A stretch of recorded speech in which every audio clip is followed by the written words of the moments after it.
Then I was administrator for a while, and now I get to stand here and talk to you guys. So, that tells you everything you need to know about me, right? Right. Good. Now I need to know something about you guys. How many visual learners do we have? Okay. How many auditory learners do we have? And how many experiential learners do we have? Okay, I'm going to need you guys later, so don't run out. Okay, this is tonight's topic, fragmentation. We're going to start out kind of broad. We're going to do some of the simple, boring stuff. You know, I'm going to get some of the background out of the way. Then I'm going to get some of my experiential learners to come up and help us all learn a few more concepts. Okay? And then we'll go back to the dull, boring stuff again to kind of refine the details. And the rest of the work. Okay.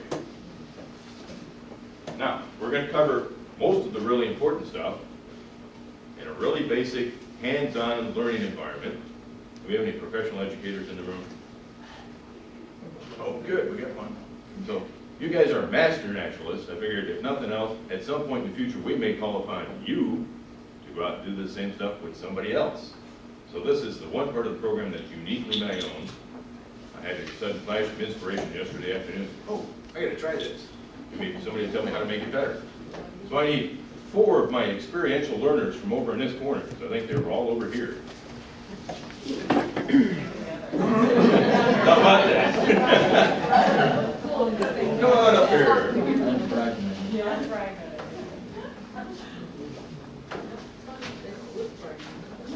going to harm myself. I need you to kind of stand in a little square right here. Would be kind of handy for now if you just kind of stand and face each other.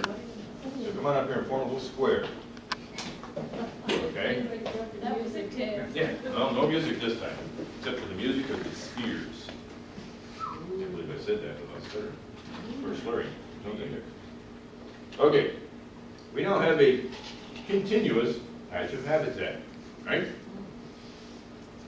Notice that there are some individual differences between different parts of this continuous habitat. Is it homogeneous? No, it's heterogeneous, right? We have differences. You have a large chunk of forest or a large chunk of grassland. Does each and every square meter look the same? No. Or no grass. Or no grass. Painfully familiar condition. Ran them over a little close. And years ago. Okay, so even in natural continuous systems, there are differences between patches. But the differences between patches within the continuous habitat are much smaller than the differences between within versus without, right? What do we got out here? That's a pretty big, sudden, drastic difference, right? So we have some subtle differences inside, big change outside. Hold on to that thought. Now, within this habitat, we have this very fine population of pencils. Two for you. This is a state budgeted operation.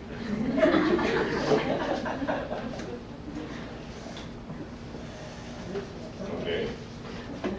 And it's a pretty uniformly distributed population made up of individual little subgroups, right? The nice thing about this is the individual populations are close enough that should they need to, individuals can leave one group and go to another. So everybody just hand your neighbor a pencil. See how easy that is?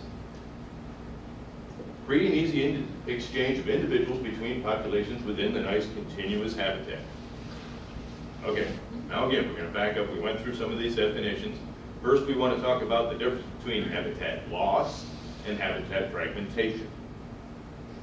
Okay, so we're going to pretend this is a rather short forest. I'm going to come through with a bulldozer, and I'm going to remove half of the forest. Okay, they're gone. Poof. Have we lost habitat? Yes. What happened to our pencil population? It went down. Yes, it's definitely decreased. Okay. We had one continuous chunk before. How many chunks do we have now? One. Have we fragmented what we had? No. We still have one fragment.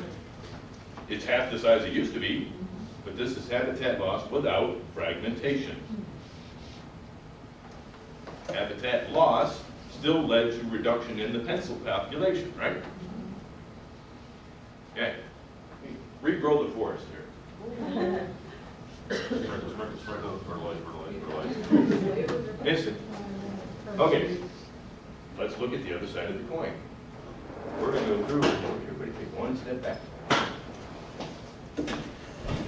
Now, do we have a continuous chunk of habitat? No, it's not. There are suddenly abrupt differences between patch, no patch, patch, no patch, patch, no patch. How many fragments do we have? 4. Have we fragmented the habitat? Yes. Have we lost any habitat? No, all of it's still here, right? And what happened to our pencil population? We still have a total of 8 pencils, all right? There's been no net change in the pencil population. Can we still exchange individuals between the different groups? Can you reach your neighbor and exchange pencils? Oh, hey, look, we can still exchange individuals between the populations. What does that bode for the individual groups?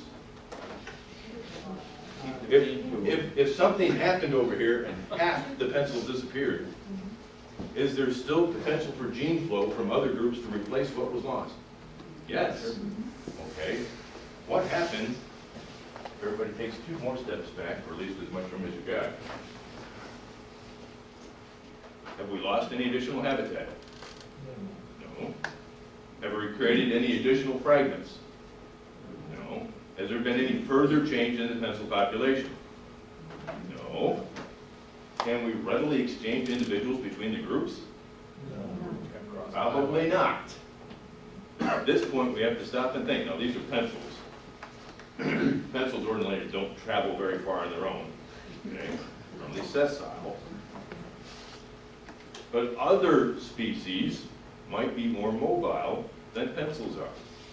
Would it be possible for some other species of organism to bridge the gap from one group to the other?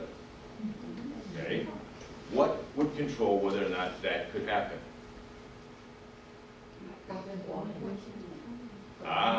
What's in between? Is the environment between patches friendly or hostile? And just how far is that gap, right?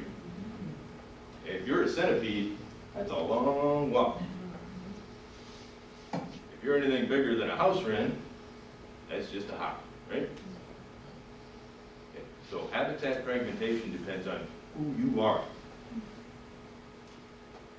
It depends on what's between, and it depends on how far it is from one patch to the next. Yes, ma'am? I have a real quick question. When they did the tree farms, because I remember reading that when they plant the same trees, is that a type of fragmentation? Because it doesn't allow the tree, it doesn't. What did it replace?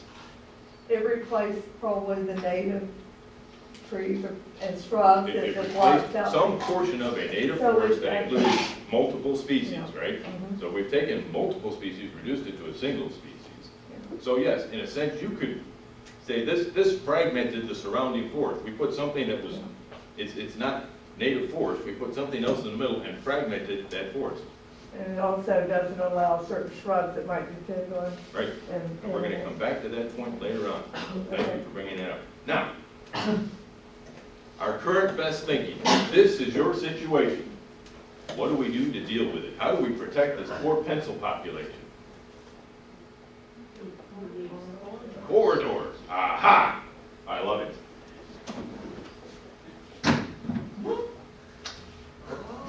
A corridor. Can you slide a pencil through there to the neighboring patch? Wow, how about that? We have a corridor, a functional corridor.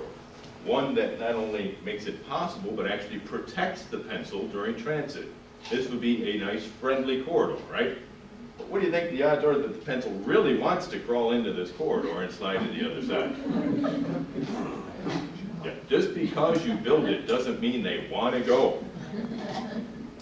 Okay? Well, let's give him that one back, since he did so well in the first one. Hold your corridor up there, would you please? Here, you don't have your very own corridor. Notice what we have in the middle, though. There's a gap. What happens if the pencil tries to make the trip through the corridor? Go ahead. Yes, sir. Uh-oh. It died in transit. Or, uh-oh, there wasn't a sufficient corridor for it to make the trip. Again, it kind of depends on what's in this gap. This could have been a friendly environment, or it could be a hostile environment. There could be a hungry beaver sitting here waiting for the pencil to come out, right? Or termites or something. Or just a pack rat that wants to carry it up. So, corridors are a good idea, or are they always a perfect idea? No. We don't know that the individuals involved want to use the corridor.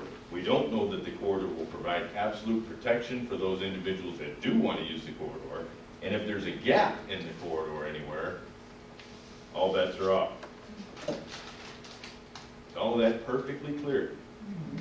You have learned most of tonight's lesson. Wasn't that quick and painless? May I have the corridor back? And if you would, please, just leave your pencil up here. You guys can go experience something different. Round of applause for our experiential learners.